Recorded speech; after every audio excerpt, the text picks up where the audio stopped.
Hello everyone, welcome on in. It is a new week here on the Betting Weekly Dojo. A little bit later than usual because of the bank holiday over in England, but on Tuesday morning or on Monday morning, I usually join in to our co-host. My co-host on the dojo is professional gambler Neil Channing. But first of all, Neil, I know it's a bit belated, but happy Easter to you. Did you have a nice Easter holiday? Nice break? Oh, it's funny, isn't it? Yeah, I'm not very religious. You might be surprised to hear, but the Easter break does. As usual. There's lots of sport going on over here. One big event that we get every year is the World Snooker Championships. It always starts over that weekend, and they have matches at 10 a.m. London time, and then 2:30, and then again in the evening. So it pretty much goes on all day. They play like 9 frames a session, 17 minutes a frame. So you can watch it for literally hours and hours all day. And for, somebody like me, that's absolutely perfect. I've been glued to it throughout so far. But yeah, I've been sat in front of the telly. There's always a lot of horse racing as well over the bank holiday. So we had a lot of racing. I did say I was going to have a quiet week without much going on, but the golf was good as well. The Heritage Classic, after the Masters finishes, they should probably have a week off or something, but they go into like a really good tournament. So I was quite involved in that, and that was a bit of a kind of crazy tournament. Lots of people in contention the whole way through. I think I ended up not too much damage done really. I didn't back the winner, had a couple of places and some 18-hole stuff. But yeah, no, it's been I think last week we spent a lot of time talking about how you should take a little bit of a break and the changes in the season and all that. I think I've been just as busy as ever, actually. The World Snooker Champions it used to be a really, really big time of the year for me. I traded snooker, didn't I? I was like one of the snooker traders when John O. Smith left the company. Jonathan Smith left the company. I took over doing the snooker trading with the young Chris Camp. Myself and Chris used to be the snooker traders. And, we were involved this time of the year was really, really busy. But you know what? I haven't watched a snooker match for probably 4 years. I just haven't. Well, snooker, I just got snooker was no a interest big in it. snooker was a big event for gamblers in the UK Mm. because it was a big sport for gamblers in the UK 30 years ago. Because up until I can't remember the exact date now. I think it was 2000, might have been 2001. We used to have gambling tax in the UK. Still have gambling tax, but it's a tax paid by the operators now. It used to be a tax paid by the customer. So if every time you had a bet, originally it was a 10% tax, and then it changed to 9%. Say you bet £100 on something, you either got 10% deducted from your total that you collected if the bet was successful, or if you had any returns, or you chose to pay 10% on up front. So if you had £100 bet, you could pay 110, and say you bet a 5-1 chance, you'd get back 600, or you could just bet 100, not pay your tenner, and then they would take £60, 10% of the return. So it was it was an expensive tax really. It dropped to 9%. And for professional gamblers, it made it very difficult to operate. So one thing, an anomaly was if you were at a live sporting event and there was licensed bookmaking going on, then there was no tax on it. So if you went to the racecourse, they did have a small tax at the racecourse for a while. I think it was 0.25%. But generally speaking, if you went to a live sporting event, there was no tax. And a lot of the bookmakers used to sponsor snooker tournaments, and they would have a little stand there where they would take bets. And all the professional gamblers in the UK would roll from snooker tournament to snooker tournament because you could bet on other stuff while you were there. They would take bets on horses and greyhounds and golf tournaments and whatever. So consequently, in my 20s, I used to go to virtually every snooker tournament in the UK, up and down the country. That was brilliant. I mean, it was a great education, just hanging out with all the professional gamblers in the UK. A lot of scumbags. It was quite a strange thing, but yeah. So I've always had an affinity for snooker. Really, I always loved snooker. I just haven't watched a match. I mean, I wouldn't know one of the players. Obviously, the likes of John Higgins and Ronnie O'Sullivan still going, but I wouldn't know any of the youngsters coming through. and I wouldn't know how good anybody was. I've just, if you've got a good mark on the snooker this week, give us put it in the dojo. We need it. Give me a bit of interest on the snooker. I'm not going to have a go myself, but there may be a way I can find an angle, which we're going to come on to a little bit later on the show. But obviously, the big news over Easter, well, the big sad news over Easter, was the passing of the Pope. And we mentioned in the dojo here about coups, and I said that I remember one of the coups years ago when I was sitting in the IG Index office in the very, very first years of the betting exchanges, and they were betting on the next Pope, and all of a sudden, I think it was Thomas Ratzenberger or one of the Ratzenberger, I can't remember. I think I've got his name wrong before anyway, but anyway, he was 28-1 in the bet, and then the white smoke started going out of the chimney. 10 minutes before the white smoke came out, because when the white smoke came out, the market was suspended. He was 28-1. Suddenly, he went down to 1.16. So he was like minus 500, minus 600 to win to become the next Pope. And then all of a sudden, this white smoke come out, and they said, "We've got a Pope, we've got a Pope." But somebody on the betting exchange knew there was a Pope coming out and knew who he was. Now, if that is open for corruptness, what chance have we got on snooker, horse racing, or anything like that? Don't worry about that. But we have now a betting market over here on the next Pope. Of course, yeah. Somebody must have done something. I always want the balcony to open up and him to come out to like I don't know, like let's get this party started or say, I got a feeling. The Black Eyed Peas, I got a feeling. Tonight's gonna be quite wild. But anyway, so joking aside, obviously the passing of the Pope was a sad event over the Easter period, and there is betting on it, and it's dominated by two likely contenders to be the Pope: Pietro Parolin and Luis Antonio Tagli. I mean, my pronunciation isn't very good, but they are the two market leaders, and they are around about 80% that one of them. The guy who's favourite will be a Pope. I think the guy who's favourite has been favourite for like 3 years. There was a market for this. I don't know whether it's he's the Jimmy White of the Pope. He's the Jimmy White of the Pope. I don't know whether the market's been up the whole time, but there was a market a couple of years ago. That was he was the favourite. So somebody said he's a real brown noser. He's been on manoeuvres for years, schmoozing cardinals and using his position in the Vatican to ingratiate himself with people. So he's very well connected, but I don't know. My Vatican insider told me that they didn't really like him at the prices. I think he's been back from 2-1 into about 5-4, so plus 200 into plus 125. They didn't really like Tagle either, the second favourite. Apparently, he's viewed as being too charismatic, too energetic, and too liberal. And he's very young at 67, apparently.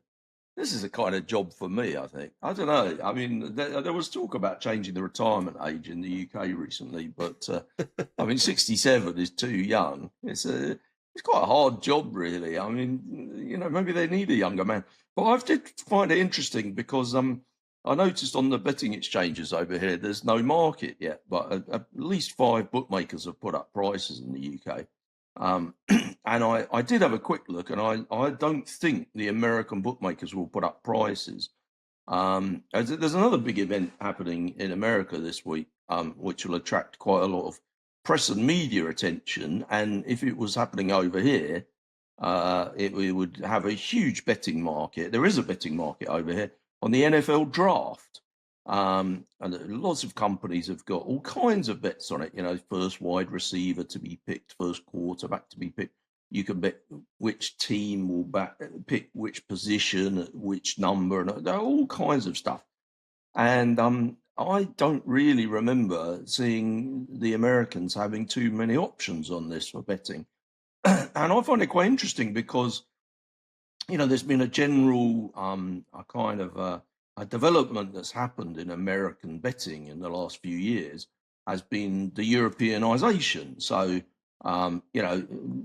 lots of companies from Europe have come in and won licenses in different states in America. Brick and mortar casinos as well as for online betting. And they've tried to sort of change the management structure, change the way the companies work to make them more European. And what I mean by that is that traditionally, American bookmaking, because of the way the law worked, was basically based around Vegas. And, the guys that operated the Vegas sportsbooks were always very conservative. It's whatever date, that's the day that we put up the total wins for the NFL for the season. And it's the same date as it was last year and the year before and the year before. And we put the sheets out in the sports book in exactly the same way. And we offer exactly the same markets. And we do the same on the baseball. And we do the same on the NBA. And we always put our totals out on Tuesday and all this kind of thing. And that's not really how it works in Europe. People just crack on and put stuff up whenever they want. And it's more competitive in some ways. There's a lot more markets offered. But the other thing is that what's really happened in Europe in the last kind of 3 or 4 years is a move towards knocking out the kind of mid-range professional gamblers, the kind of people that have 2 or 3 grand on something. They're not really all that welcome in UK sports books and European sports books, and they find it hard to get their action down. And those are the kind of people that are sort of pro and semi-pro gamblers. And sports books in the UK have found that with things like same game parlays, they can have much bigger margins, 40% margin on same game parlays, and encouraging people to do parlays on games generally, rather than, large stake singles, gives them a much bigger margin. And a lot of American people are not very comfortable with that, especially among the better community. They tend to feel that they don't like this Europeanisation, the way that everything seems to be leaning towards pushing products to you. On NFL on a Sunday now, 6 p.m. Who will score the first? Which team will score the first touchdown?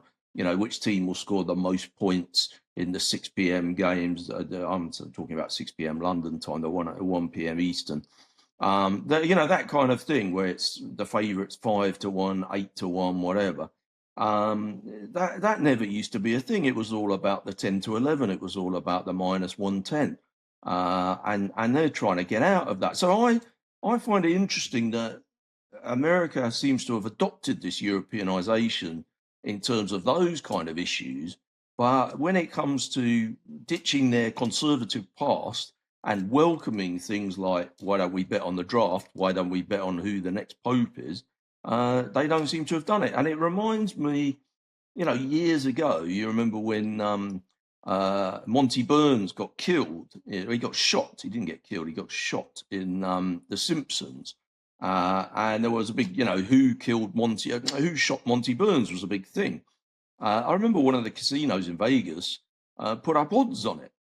But they weren't actually allowed to take a bet. They had a huge board with all the prices on it, and they got loads of media attention, but they didn't actually take any bets. That legally they weren't allowed to. In the UK, we bet on who shot JR, in Dallas. I mean, that was 40 years ago, I think. And obviously that was something that some people knew the answer to. We have a popular soap opera over here, EastEnders. It used to be a massive show. And there was a teenage pregnancy. That was around about 50 years or 40 years ago now. And the bookmakers had betting on who made Michelle Fowler pregnant. I can't imagine that happening in America 10 years ago.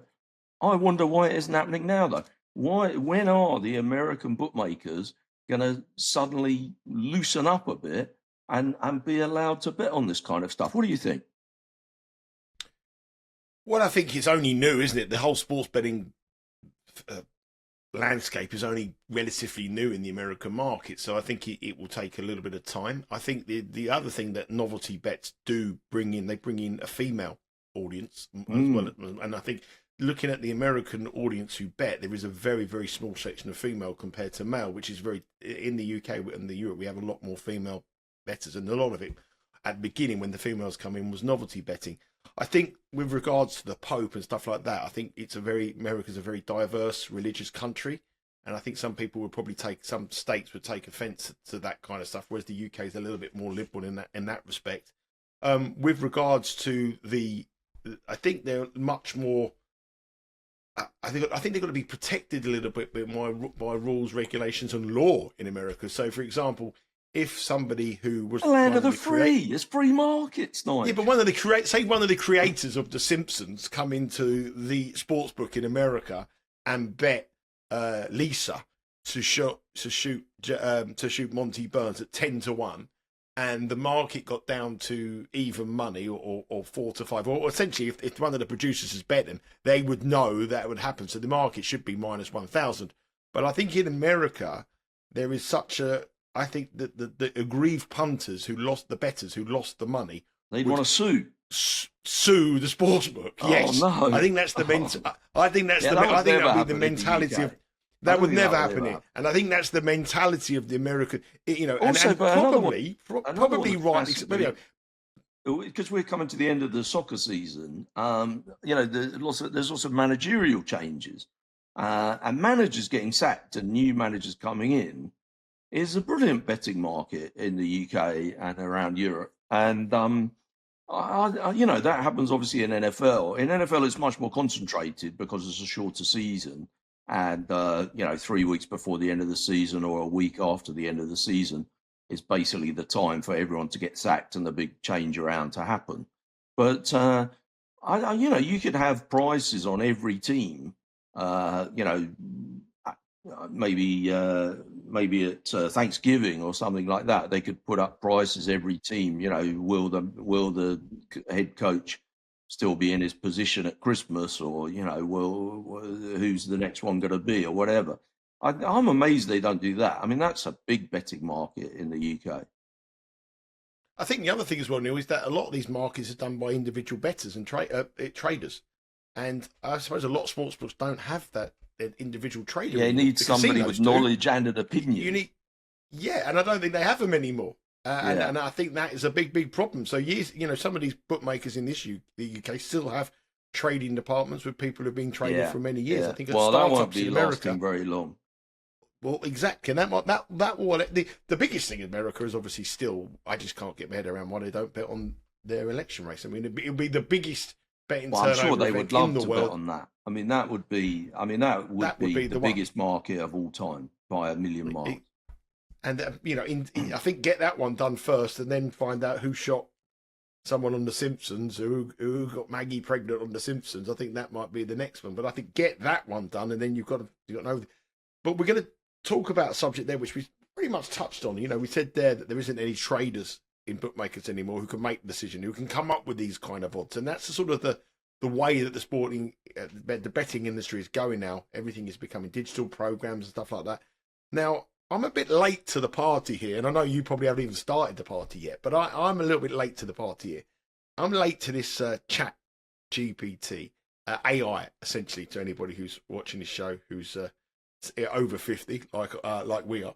But the reason I got involved with it is because I was watching lots of stuff on social media with these people who make caricatures of their pictures. There's my homework for this week, Nigel. There you go. No computers were involved in the making of these odds. There's ChatGPT. We do CRAP. But the thing is, but there was lots and lots of people. So they're doing these kind of toys, and I thought this would be quite good for our social page now. So what I did was I paid £20 a month or £20 to join ChatGPT, and I took a picture of Neil Channing and I made him into a Pixar character. I took a picture of Steve Wish, made him into a Pixar character. I had some really fun doing some pictures of my mates, and I thought, let's have a little look at this. And I tell you what, some of the stuff, it's blown me away what this thing can do. And I think it's a huge danger to the gambling industry as we stand. Now, I would imagine that most bookmaking customer services, or any customer services worldwide now, will be anyone who works in customer services in a high company who has to deal with a 24-hour chat or trader chat, they're gone, because this thing will take over. And I believe that's probably why a lot of these stupid answers that the people are getting back isn't from a human being anymore when they're asking questions about gambling and their bets. I think this is from the ChatGPT that's going a bit crazy. The other thing that's gone is the sports tips and the journalists, because you can literally just, within 2 minutes of asking it something, a 500-word article, team news, suspensions. It will come up. It will scan the internet. It will give you a fully breakdown of every single match, anything you want, and then you have to tinker it. But for can you type in, bang out a quick dojo for us, and then I can focus on watching the snooker final next Monday? Yeah, what I need to we could do that, but what I need to do is try to get that sort of AI character to be able to talk at the same time. But that's 50 quid a month, and I'm not paying that at the moment. 20 quid a month. Next month you might be under pressure, but it's just incredible. Obviously, it doesn't give you the bets, and obviously you've got to put some human element into it.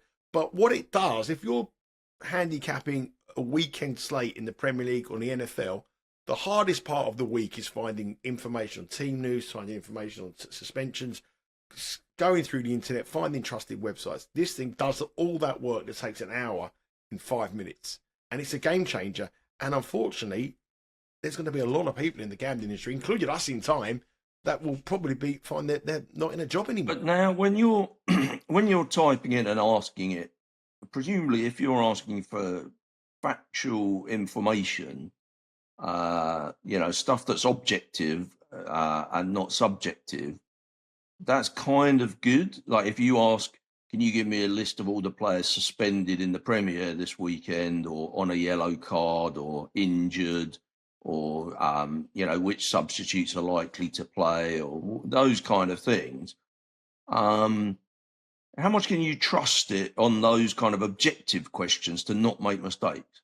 It does make mistakes, and it does say at the bottom it makes mistakes, but then you have to just cross-check it, because what I do is what I've been doing the last couple of weeks, I've sort of broken down 10 wagers that I quite like, and then it's given me all the team news, and it would enhance whether I like that bet or I dislike that bet, and then when I've got the final five I want to bet, then I go and cross-check it that the information it's given me is correct. Because I'm not using it straight away, but it's saving me so much time, and it will save anybody time. If you were doing that homework yourself and going out and scanning 200 websites to find that information, which presumably is, what a computer can do really quickly, the problem is that your experience that you've got from doing this for so long is that you know which are the websites that you can rely on and which are the ones that are a load of rubbish. And you've got your trusted websites that you would, if ChatGPT had never been invented, and you were having a look at this weekend's slate of games, you would go to 4 or 5 sites that you always use, that you rely on, and you wouldn't do what ChatGPT is doing and go to 1,000, 10,000, 100,000 sites, because you've never heard of half of those sites, and your experience and knowledge has led you to the 5 sites that give you trusted information. So it is kind of diluting the quality of the information you're getting. But having said that, obviously it's a huge time saver. I don't know, do you think that balance is kind of right, or do you worry about that? I don't necessarily worry about it, because I would go back to my way up. The way I'm using it at the moment is I'm putting in 11 games. It prints out the 11 matches. I then break down the 5, and then I go back and do the research that I would have done on the 11 games on the 5. I sort of dismount. So that's how. So you're still doing the work, though. Yeah, but I'm only doing the work on the 5. I'm not doing work on the 11. So it's cut my work so it's by helping half. you to sift through a bit. 100%, because the process is. I work out on a Monday for a midweek card, or on a Thursday for a weekend card. I will have a short list of about 12 bets that I like that weekend, and I won't necessarily bet 12. I'll probably bet 6. I'll then break down the team news. I'll look at the angle and say, well, actually, I don't like that bet because he's fit, or he's back from suspension, so I rule it out. I like this one because the player I thought is out. So and then I break the shortlist down to 6. So this thing here now, take that process of looking at all those 12 matches takes me between an hour and a half and 2 hours. This now takes me 5 minutes. And then once I've got the 12 and I look at the information, I can then take those, he's getting it down to the original 6, and then spend half hour on the ones that I like.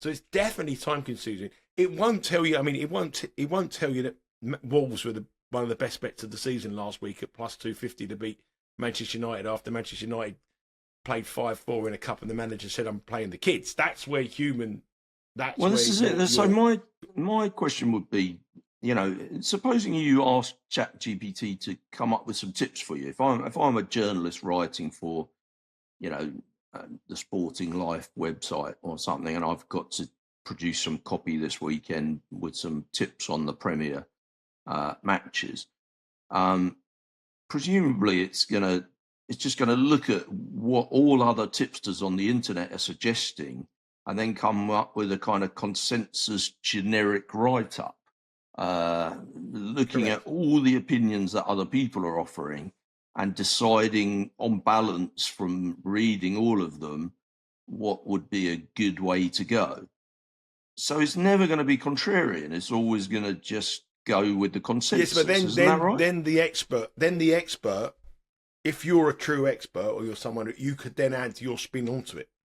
So for me, for example, if someone said, if I was being employed now to write articles on 20 Premier League, 20 matches across the weekend in European football, I would get that as my start base, and then I would write around it, and it won't tell you what to bet. It'll just give you. You have to then come up with a bet. You can, no, but you could presumably, if you were running a tipping site, you could, and you didn't want to pay anyone to be a tipster or a tout or whatever you want to call them.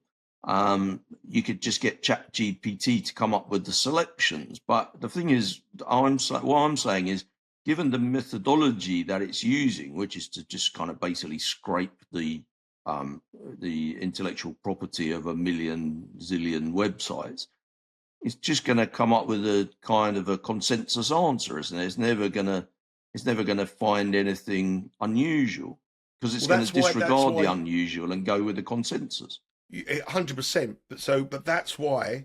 So it's always going to tip the favourite, isn't it? No, it doesn't, because you ask it what you want to tip. So for example, I really want to bet Wolves to beat Man United last week, right? I would say to ChatGPT, I want a 300-word article, Wolves to beat Manchester United. And I want to bet Wolves. You tell it, I want to bet Wolves. And you'll say to it, can you make me a case for Wolves? And it will make you the case for Wolves. And then you just put your case and the reason why you're saying it in and around the case it makes in terms of the players that Man United were missing. And then you end it. So you can actually specifically tell it who you want to bet. And it will write. I think that's quite clever, because you could then say, well, okay, make me a case for the draw and make me a case for the opposition.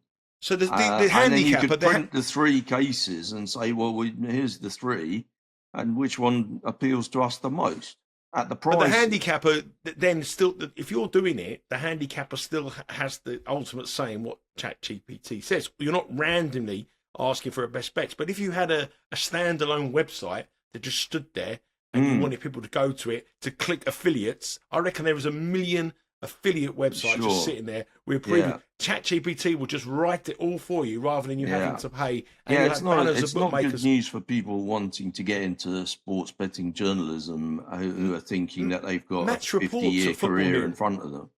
Yeah, match reports at football. You're doing a match report now at football. There's a match report will be out in 2 minutes, and you've got tomorrow's.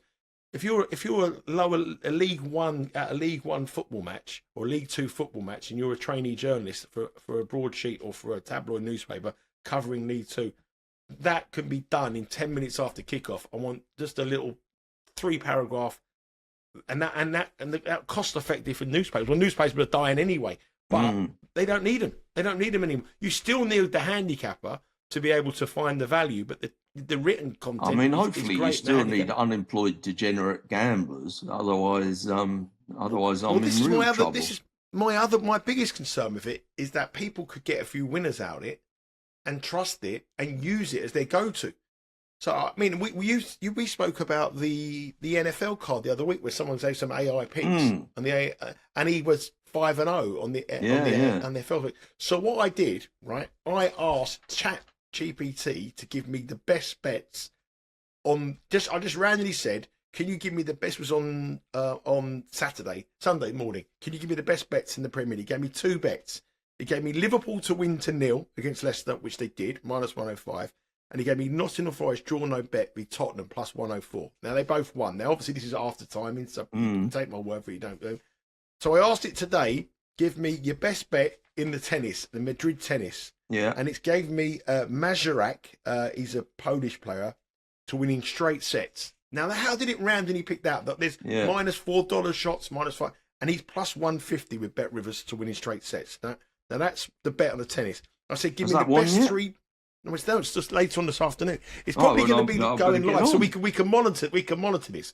I said, give us the best 3 bets on the horse racing today in England. It gave me these bets. It gave me Trinity College in the 210, Swift's Salient in the 6:30, and Against the Wind in the 7:30. So we keep an eye on those. Me them in a minute. And then I asked it for the best. I asked it for the best bets in the American basketball tonight playoff games.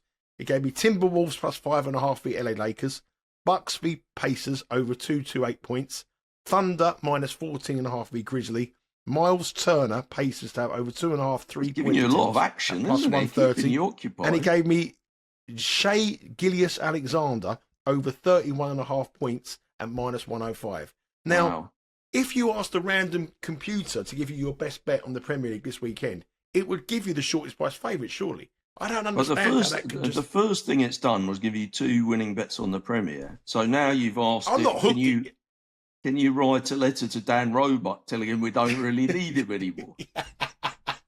Not just that. I'm waiting for my one to be said. But the thing is, though, like, I think people will get carried away with it.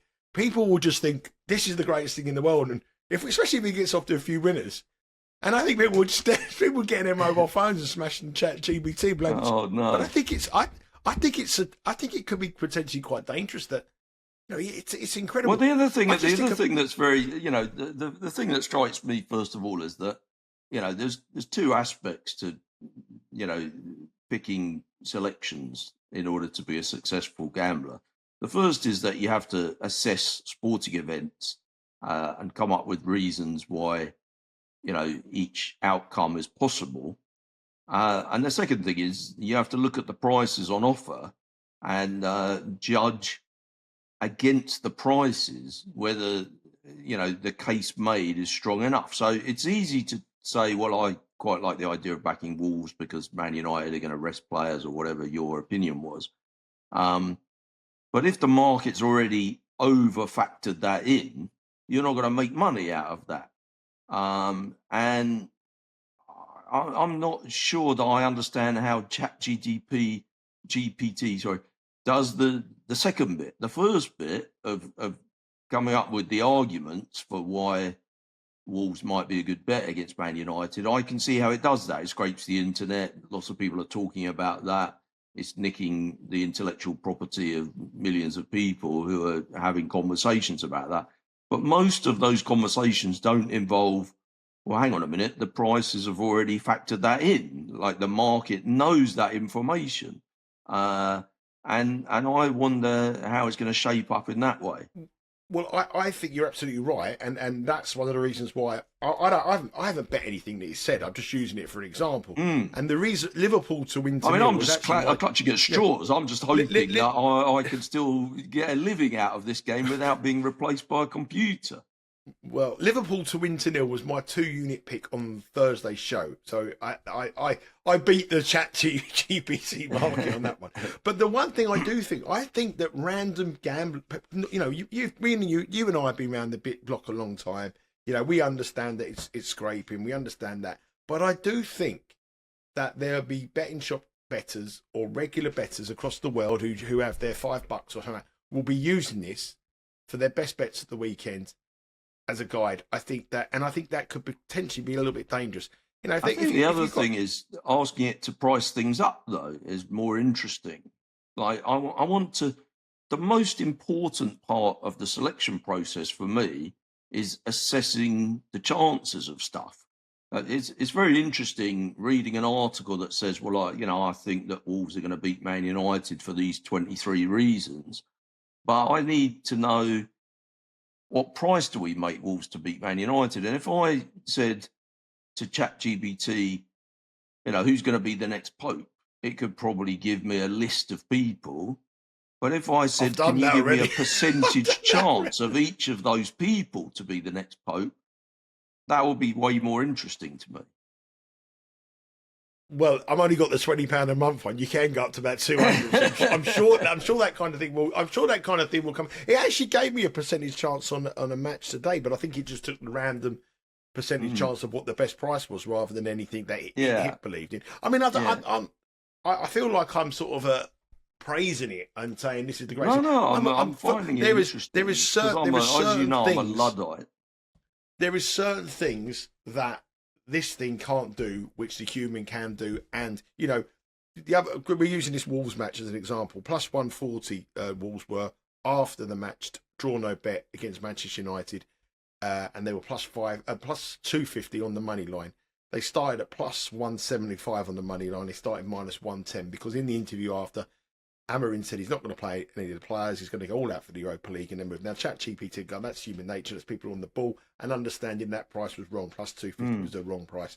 You're not going to get that.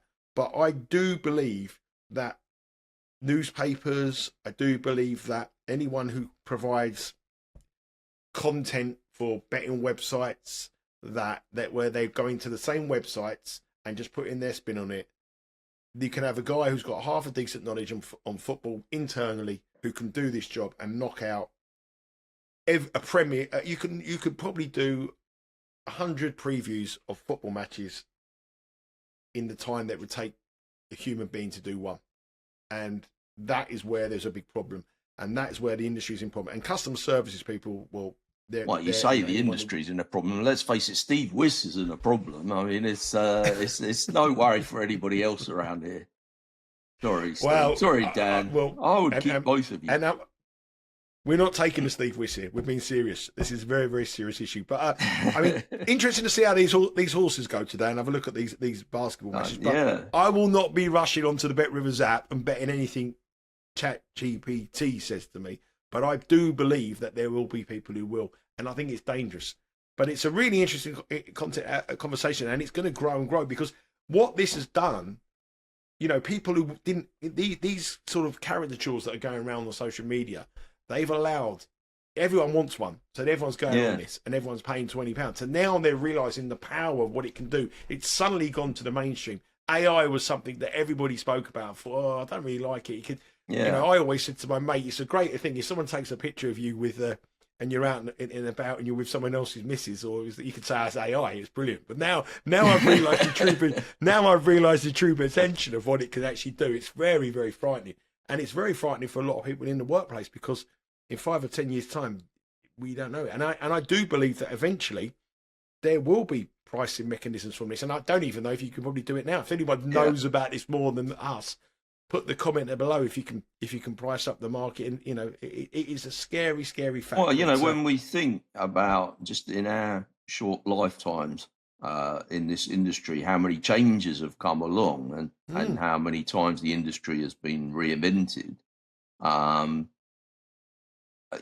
we could never really have predicted. The internet was obviously a massive change to the betting industry, and it cost a lot of people their jobs, actually, and lots of people thought there was a kind of gold rush at the start, wasn't there, where it was pretty easy to make money in some ways at the start of internet gambling, and lots of people kind of look back and think, oh God, I didn't really know enough, or I didn't really make enough money.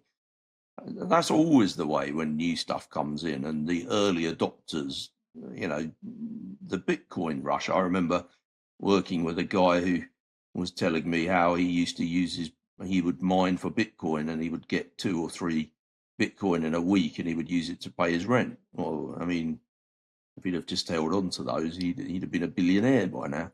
But obviously he had rent to pay. But you do kind of getting into these things in the early stages. We probably missed the early stages already. Oh, the early stages were 5 years ago. We're well at the end of it. We just learned how to do Pixar pictures, and this is entertaining me more than anything. I'm very simple to please here. It's amazing, though. Yeah, it's crazy. I'm a slight skeptic of everything, and I'm always very cautious about going into new things.